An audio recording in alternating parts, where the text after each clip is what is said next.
Bob, and I'm doing the Old Testament reading for today, which is Isaiah chapter 60, 61, and then the first bit of Isaiah 62.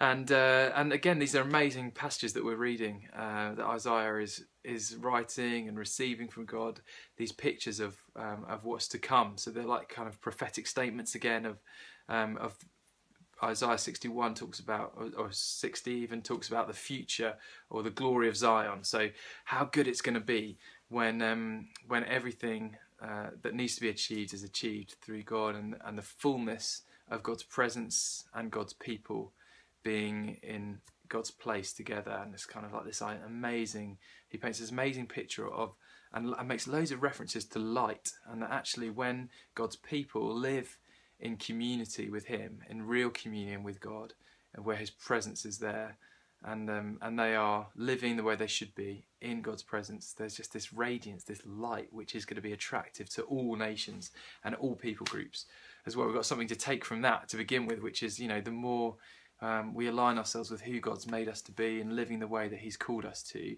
the more it seems that our lives just seem to radiate light into other people, and we become, without doing anything particularly intentional, we become these sort of beacons of light for other people around us. And then we get Isaiah chapter 61, which actually Jesus quotes in Luke chapter 4 in the New Testament.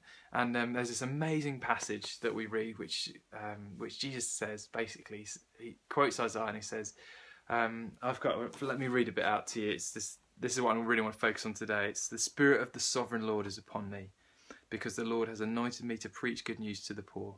He has sent me to bind up the brokenhearted, to proclaim freedom for the captives, and to release from darkness for prisoners, and to proclaim the year of the Lord's favour. And Jesus begins by saying, this is what I have come to achieve. These prophecies are achieved in me. This is what I've come to do. And I love that. That as Jesus sort of begins to talk about that at the beginning of his ministry, then loads of his ministry, although he meets rich people and important people in his ministry as well, it is a ministry to the poor, to the broken, to those who are caught in darkness. He's constantly achieving that through what he does, isn't he? And setting people free, all healing people, all kinds of things. It's all achieving what he's saying in here. And we, as God's people, and as people in relationship with Jesus, who love Jesus, who know Jesus, get to carry on that ministry today. That the Spirit of the Sovereign Lord is upon us now. It's in you and me because of what Jesus has done at the cross.